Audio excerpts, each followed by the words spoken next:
At the close of the 6-year plan, Eastern Europe continues to be at the center of Baha'i teaching activities. Albania has recently joined the growing list of countries where the Baha'i faith is spreading rapidly. 1,200 people embraced the faith during a single week of intensive teaching through several concerts by the touring musical group El Viento Canta.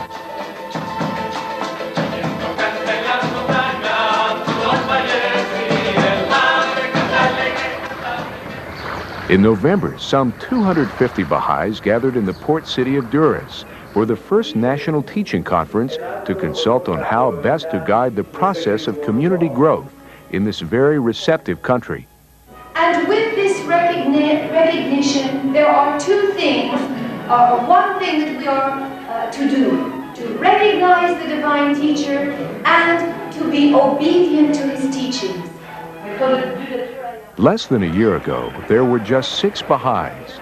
Today, through a combination of efforts by the Albanian Teaching Committee and visitors from Italy, Germany, and Switzerland, there are more than 3,000. It tells the story of Baha'u'llah's life, different years of his life. Some interesting discoveries have been made in the course of these visits.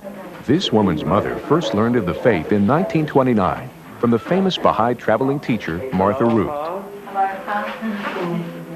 Her tattered photograph of this early encounter is now a precious national treasure. Initiatives on the professional level have also been warmly received. This group of visiting Baha'i doctors found hospital personnel as curious about their religion as they were about their medical knowledge. The people sometimes apologize that they haven't heard of the faith sooner. See, we don't have anything here. No journals, no books. For the first time 3 months ago, we learned about the faith. Baha'is from the Landegg Academy in Switzerland have also been involved on the professional level. The Albanian Ministry of Education recently invited the Academy to co-sponsor a series of national symposia on moral education. Over 600 educators attended the first conferences, and more high-level meetings are scheduled to follow. Albania now has 10 local spiritual assemblies and will elect its own national assembly this Rizvan. It was interesting, this gentleman came for the first night of the concert. He presents us with a book, 1932, copy of Baha'u'llah in the New Era. In neighboring Bulgaria, the Baha'i faith is being discussed everywhere, in apartment houses and ballrooms, concert halls and street corners, as another nation facing difficult times opens to the teachings of Baha'u'llah.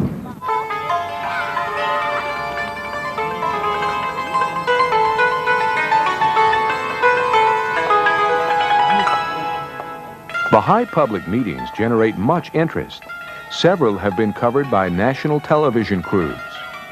A number of government officials have also responded favorably to the Baha'i teachings. Some, including the mayor of Pleven, have offered direct assistance to the Baha'is. And he said, I'll provide halls for you, contacts, transportation, in all the villages, as he put it, villages of 50, probably 60,000 people. And he said, anything you need, you'll have it, because this message has to be spread. Recent teaching projects have been dedicated to the first European Baha'i to give his life for the faith, George Adam Benke, a German Baha'i pioneer who passed away in Sofia in 1932. The response to the recent teaching has nearly doubled the size of the Baha'i community. Now, with over 300 Baha'is and 9 local spiritual assemblies, Bulgaria will also elect its first national spiritual assembly this Rizvan.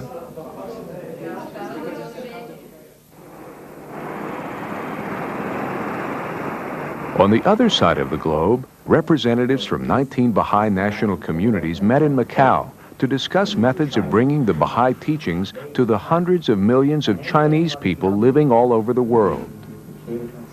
When they are hearing the Baha'i message in any form, in any way, through action, through talk, through whatever way that you give to them, the light of hope is coming alive and you see in their faces and in their eyes so much hope and so much looking forward for future. During the conference, many plans were developed to spread the Baha'i message among the Chinese population scattered abroad, as well as to the populations of Macau and Hong Kong. Sean Hinton, a young Australian who recently settled in Mongolia as its first Baha'i pioneer, talked about the particular opportunities of the present time. There is the opportunity now to tell somebody for the first time about Baha'u'llah. That's the most important moment. Can you imagine to share that for the first time with someone, to say, you know, have you heard of Baha'u'llah? And that soul goes, God, thank God, I've been waiting 55 years to hear that, you know? Over 50 participants spontaneously pledged to devote themselves to the teaching work throughout the coming Holy Year.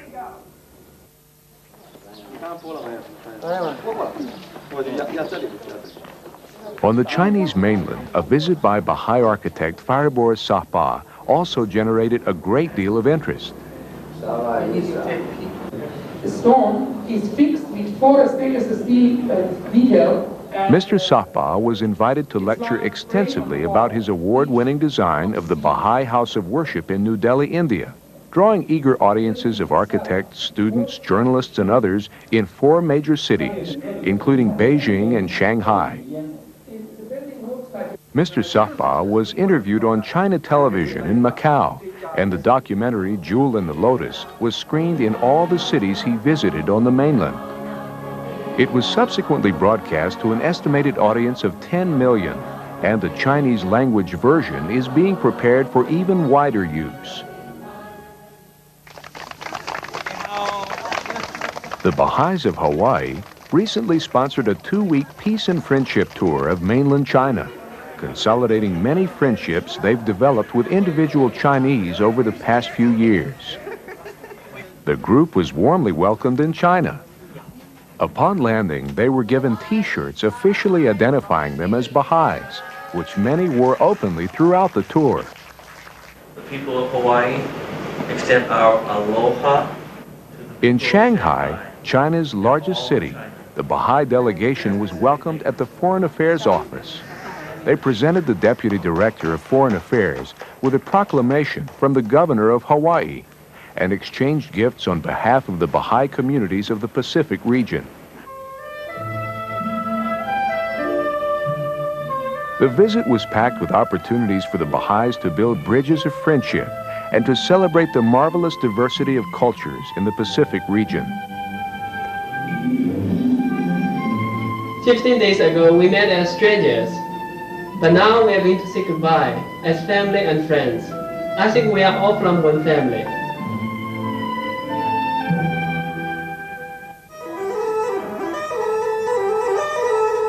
For 15 years, the Baha'is of Laos have been largely cut off from the rest of the Baha'i world. Now the isolation is easing and visitors are finding a flourishing Baha'i community.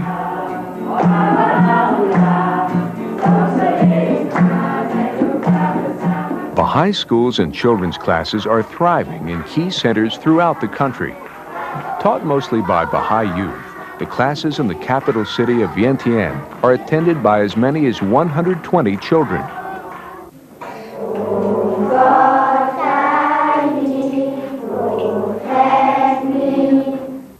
Persuaded by the pure motives of the Baha'is, government officials have granted permission for teachers to travel the countryside in service to the faith, and have allowed visits from Baha'is outside the country on a more regular basis.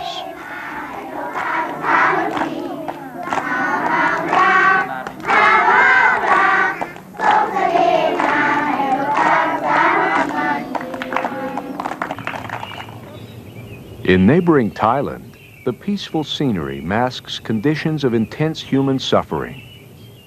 Thousands of Cambodian refugees have been living here in temporary camps for over 7 years. Unperturbed by the hardships, the Baha'is among them have taught the faith to others, elected their own spiritual assemblies, organized cottage industries, and built finely decorated local centers in each camp.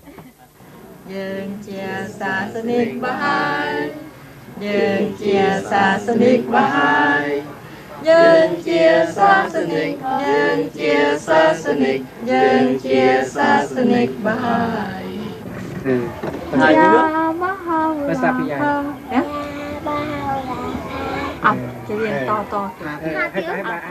Study classes for adults, youth, and children are very popular. Puran Stevens, coordinator of the U.S. Baha'i Refugee Office, recently visited the camps. They learn about Baha'u'llah and the teachings of Baha'i faith. And also they are very happy. They come with some clothes. Usually they borrow or whatever they have, they wear their best clothes to come to the Baha'i classes. They all recognize Abdul Baha's picture and the greatest name. And every camp that I went and every hut that I entered, the greatest name was the highest point of that room. And this is a sign of respect that they have. The Hmong Baha'is in the camps are very active in service to their fellow refugees and have a deep appreciation for the international character of the faith. I will say hello to all Baha'i friends in the United States as well as around the world that I cannot meet them face by face, but I hope that they can see my voice and maybe saw me in the picture. Some will be resettled in other lands. Most look forward to the time when they can return home to teach the faith in their own country. I just keep praying to God and maybe peace comes soon and we can unite it together and we see all friends Baha'is in Cambodia as well as around the world and to be a strong Baha'i and to be change the life of the Cambodian people. At another level, these camps are a sign of the larger processes at work in the world. One of the most tragic byproducts of the disintegration and chaos of the present age is the massive displacement of large populations in many parts of the world. The year-end report of the UN High Commissioner for Refugees places the number of refugees and displaced persons at 35 million people. With increasing frequency, local Baha'i communities are finding themselves caught in the turmoil. In the war-torn West African country of Liberia, entire village communities were forced from their homes and fled for refuge into the Tulapla region of the neighboring Ivory Coast. The combination of language and tribal differences, widespread unemployment, and insufficient resources created an atmosphere of potential conflict between the Liberian refugees and the villagers of the region. The Baha'i refugees kept their assemblies intact, and through wise and unified efforts were soon able to ease the tensions. In these remote areas, far from the influence of any relief effort, the Baha'i spirit of cooperation can be seen everywhere. The village chiefs and elders have been particularly impressed by the courtesy shown to them by the Baha'is. And you're happy that Baha'i faith is a good religion. They love it, and from now on they are happy even for the Baha'i faith to establish in this town so great like this.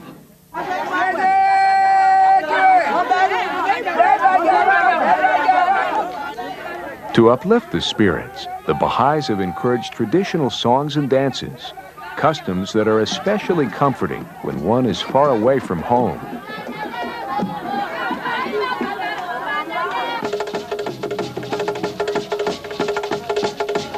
The activities are so popular, the Baha'is have had to erect large structures to accommodate the growing crowds at Baha'i events, and many guests have become Baha'is. I remember the last time we had a program, we wanted to dedicate one of the centers, we had 80 persons that got up to declare and said Baha'u'llah, 80 persons at a time.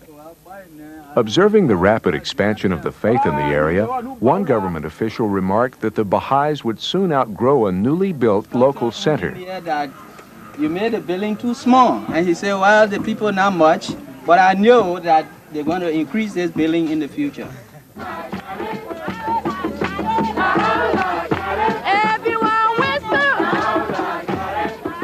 It is a testament to the strength and devotion of the local Baha'i community that the faith is growing so rapidly in this remote frontier where there is only very limited contact with the National Spiritual Assembly or the Continental Board of Counselors.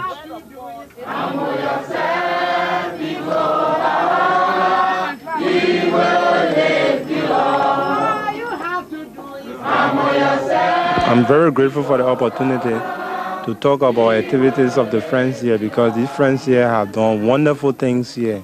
They deserve a lot of commendation for what they have achieved thus far in this place.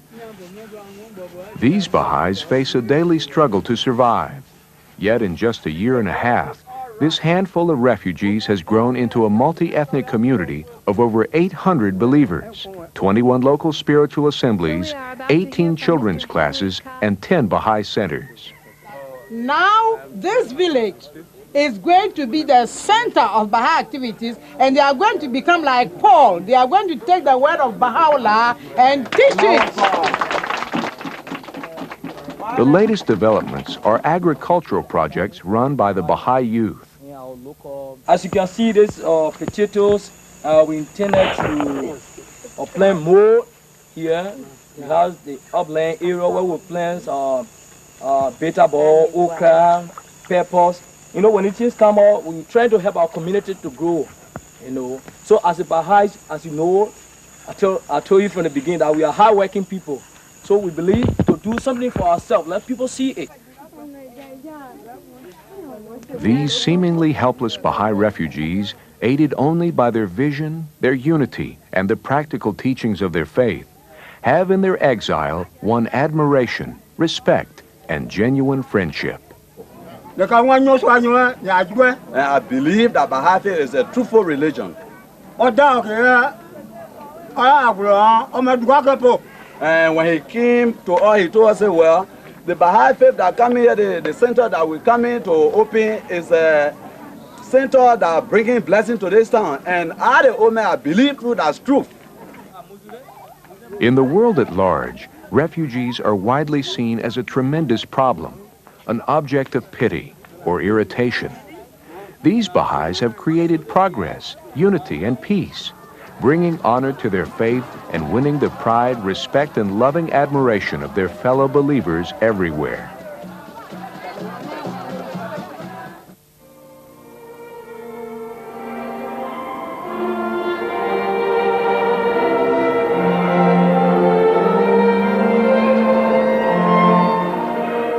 The architectural achievements of Hand of the Cause of God, William Sutherland Maxwell, and his brother Edward are being featured in a formal exhibit touring Canada this year.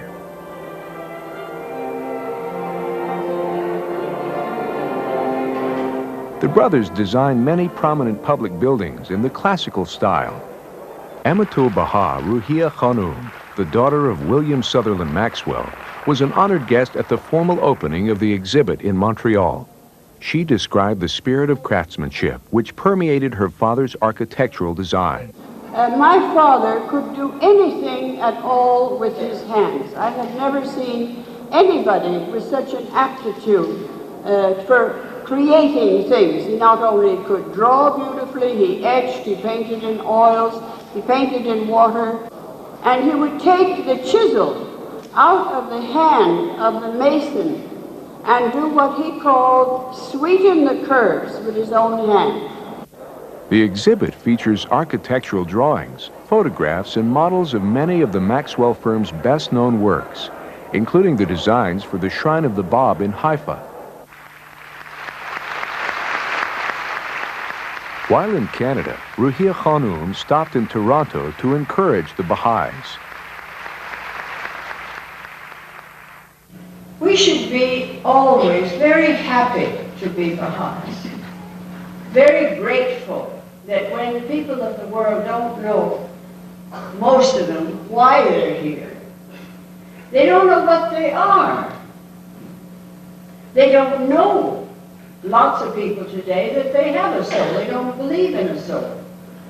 They don't know that they have a life after death. Why would they believe they had a life after death if they don't even think they have a spiritual quality called a soul? We have such blessings as Baha'is. We have such powers as Baha'is to offer humanity and to offer other people this wonderful message of Baha'u'llah. Good morning. My name is Anissa Kintz, and welcome to Calling All Colors. In the United States, a Baha'i child is leading local efforts towards racial harmony in South Carolina. Fourth grader Anissa Kintz and some of her friends organized a conference entitled Calling All Colors to teach their fellow students about unity and diversity. You think you might know whose hands these are? The conference was a great success and attracted the attention of the local media. Anissa told a television reporter about the aims of the conference. We're doing something, but we're also hoping that the kids that have benefited from the conference goes and tells their friends about it, and then if those friends listen and those friends tell other friends, that it'll be sort of like a chain reaction. They'll go on and on and on, and they'll do some of the teaching for us.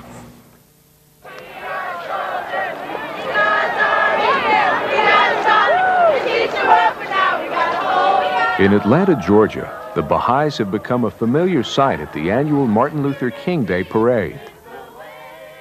The Baha'i faith was the only religion mentioned in the national television broadcast of the event, which the Baha'is supported for the 7th year in a row. The Baha'i faith and its world community. The Baha'i faith is an independent world religion with adherents in virtually every country. Its membership includes 4.5 million people living in more than 118,000 localities in over 200 countries and territories. National Spiritual Assembly Secretary Robert Henderson was a co-grand marshal of the parade. Also present was retired member of the Universal House of Justice, Mr. David Hoffman. Dr. Henderson later spoke at a rally to an audience estimated at 100,000 people. The Baha'i faith in which I believe teaches that the fundamental solution to racial and ethnic conflict rests ultimately in the common recognition of the oneness of mankind. Baha'u'llah, the prophet founder of the Baha'i faith, taught us that the well-being of mankind, its peace and security, are unattainable unless and until its unity is firmly established. An Atlanta television station invited Mr. Hoffman for an interview. I'm visiting all the Baha'i communities of North America, including Canada and Alaska, doing my best. They're trying to proclaim the name of Baha'u'llah to the whole of mankind, because we believe that this is a new message from God. This is the day promised in all the holy books of the world, in all the religions of the world, when God will send his great messenger to establish the brotherhood of man, peace on earth. Some of Baha'u'llah's texts or writings to the kings and rulers of the world in the 19th century, like to Queen Victoria and the Pope and the heads of the religions, say, earth is but one country and mankind its citizens.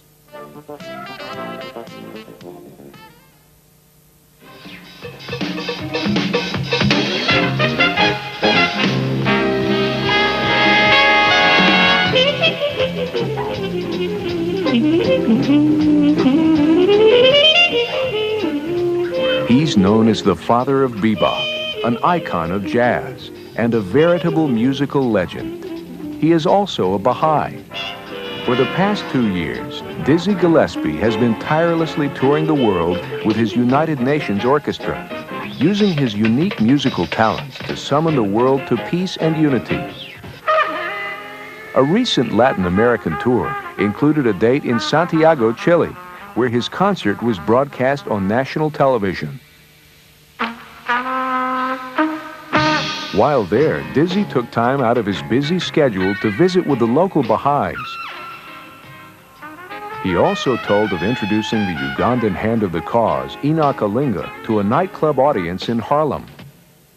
Olinga was so majestic. The people stood up and applauded for him and didn't even know who he was. With characteristic generosity, the great virtuoso thrilled the local Baha'i musicians by joining in their impromptu jam session. John Burks Gillespie is fittingly recognized as one of the great innovators of the jazz world. Today, at 72 years of age, rather than resting on his laurels, he keeps an exhausting schedule, tirelessly promoting the oneness of mankind.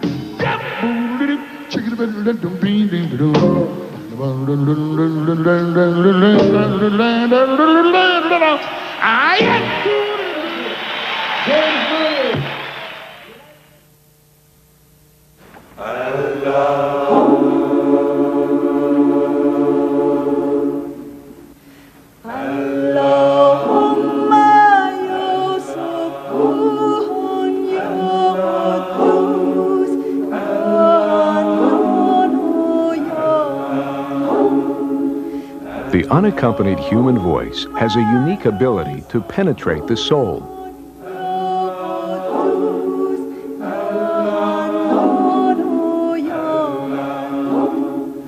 A cappella singing is the only music performed in Baha'i houses of worship. It is therefore destined to develop into new heights of artistic expression.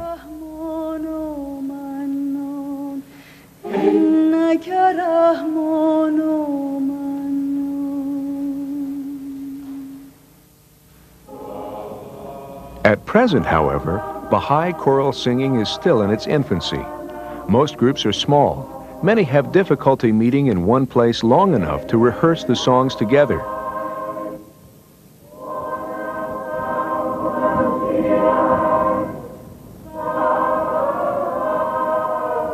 In Canada, an innovative project has been launched to stimulate the development of Baha'i choirs.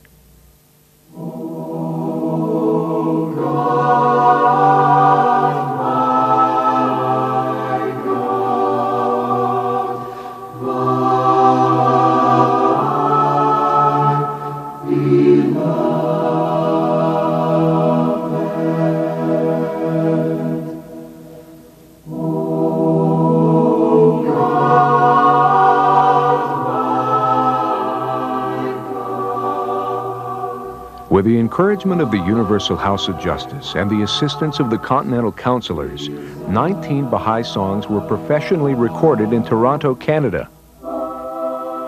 Initially, the recordings are intended to provide a reference for the rehearsals of the hundreds of singers worldwide who will form the choir at the Second Baha'i World Congress.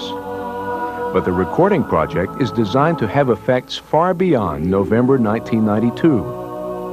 So this is a tradition which over the next 1,000 years will be developed, and we feel that this is a kind of a historic starting point to have this music recorded, because it is used already in many of the temples around the world. And one of the main purposes of the whole project is to start Baha'i choirs all over the world. And this project has been recorded in such a way that the Baha'is can not only buy the recording to listen to, but they can also buy what we call a choir starters kit.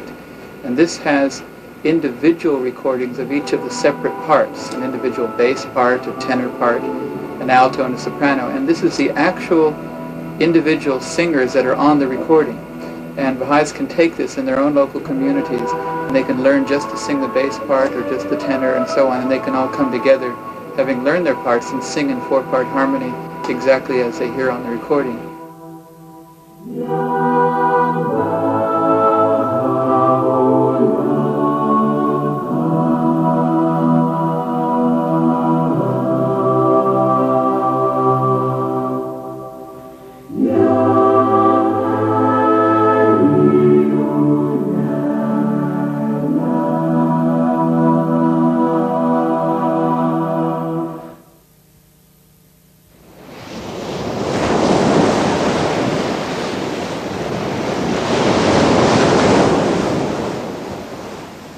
The city of Akka, on the northern end of the Bay of Haifa, is poised for a significant transformation. When Baha'u'llah arrived in 1871, it was the most remote penal outpost of the Ottoman Empire, the most pestilential of cities, reviled and hopeless. For centuries, the city had been a powerful fortress, once a Crusader stronghold, later the site of Napoleon's defeat. It was here in the prison fortress that the sufferings of Baha'u'llah reached their zenith, threatening to stifle this infant faith. It was here where a few years later, Baha'u'llah revealed the laws of his dispensation in the Kitab-i-Aqdas. It was here where Abdu'l-Baha met the first Western pilgrims and later faced his greatest perils. The restoration of Akka began when the ancient Roman aqueduct was repaired at Baha'u'llah's request to bring fresh water to the residents of the city. To the people of Akka, Abdu'l-Baha, though a prisoner, came to be known as the father of the poor. Later, the house of Abud, where Baha'u'llah lived under house arrest for 7 years, was lovingly beautified by Shoghi Effendi. The complex known as the House of Abdullah Pasha has been meticulously restored and is now visited by pilgrims. In recent years, the government of Israel and numerous foreign experts have become increasingly interested in the preservation and restoration of the city. In December, an international conference entitled The Preservation of a Living Medieval City focused additional attention on Akka. Baha'i restoration professionals at the World Center participated actively in the discussions with experts from Italy, Israel, Belgium, Hungary, Turkey, and the United States. One half day of the conference was devoted to visiting area sites restored by the Baha'is. One participant said he was dazzled by the spirit and beauty emanating from the Baha'i holy places. The initiatives associated with the conference are intended to develop plans that will restore and preserve the historic character of Old Akka for future generations.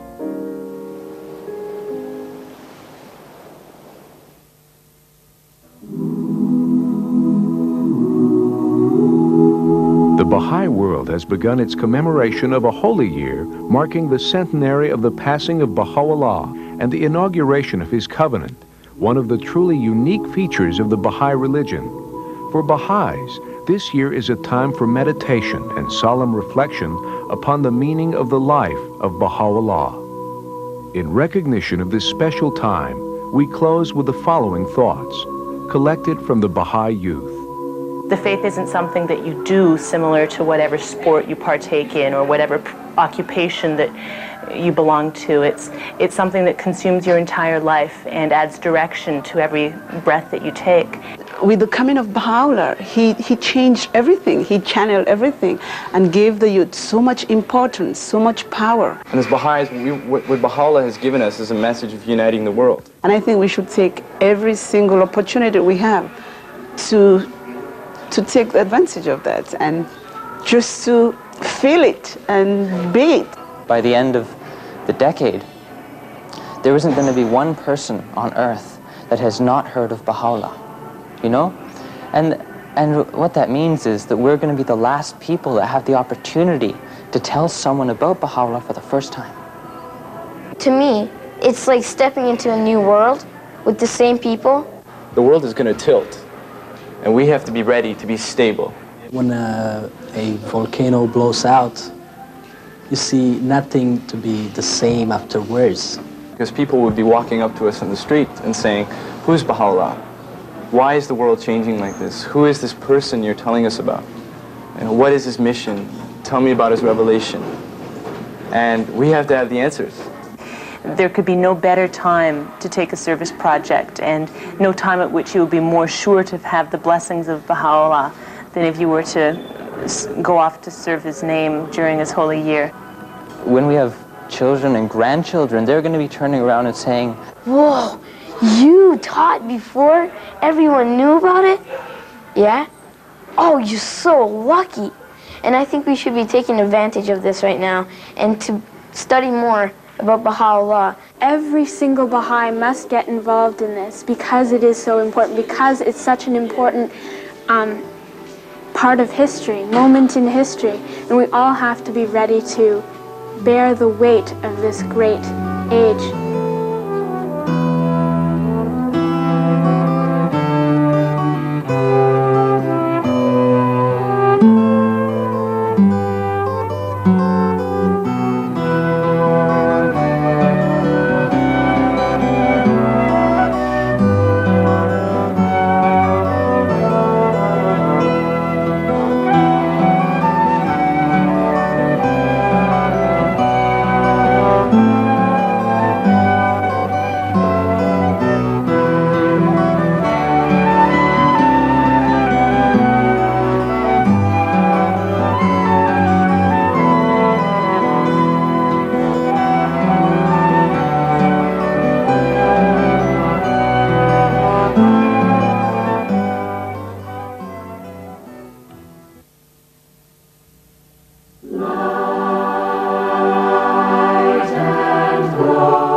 The hand of the cause of God, William Sears, passed away on March 25th at his home in Tucson, Arizona, leaving a legacy of service that shall long be remembered throughout the Baha'i world.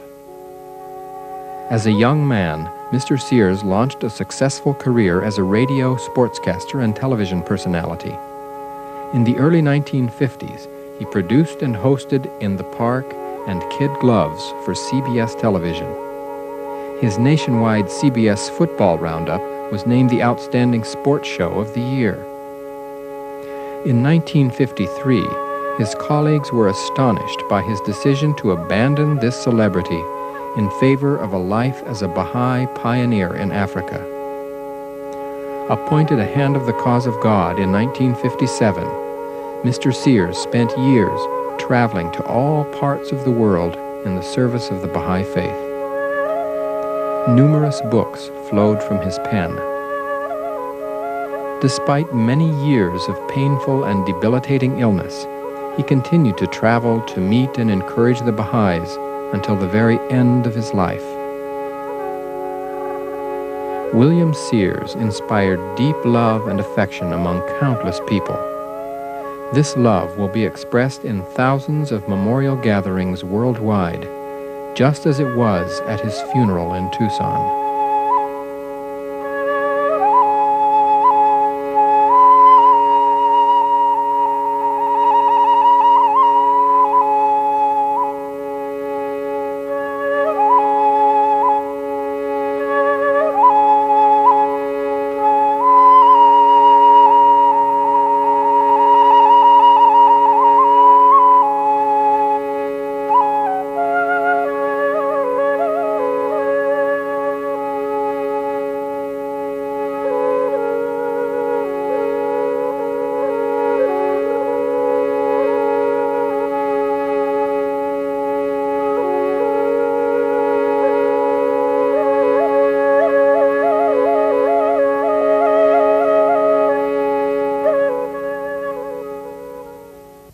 O ye apostles of Baha'u'llah, the Master said to those of us in the West, consider how exalted and lofty is the station you are destined to attain. The full measure of your success is as yet unrevealed, its significance unapprehended. Your mission is unspeakably glorious.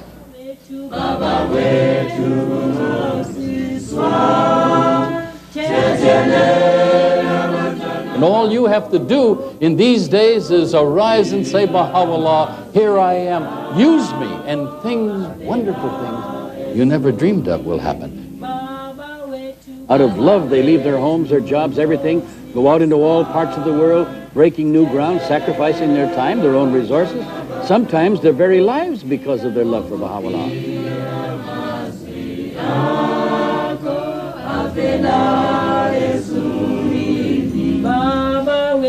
Baba wetu Mohamed wa jejelela wajana wako gokupiga maswi ako avela ezulini Baba wetu Jesu Kristu jejelela wajana wako Gokupiga maswi ako avela ezulini Baba wetu Bahuwa Tetelela abantwana bakho ngokuphika amazwi akho avela ezulwini. Baba wethu Baha'u'llah, tetelela abantwana bakho ngokuphika amazwi akho. Please remember me in your prayers. Abantwana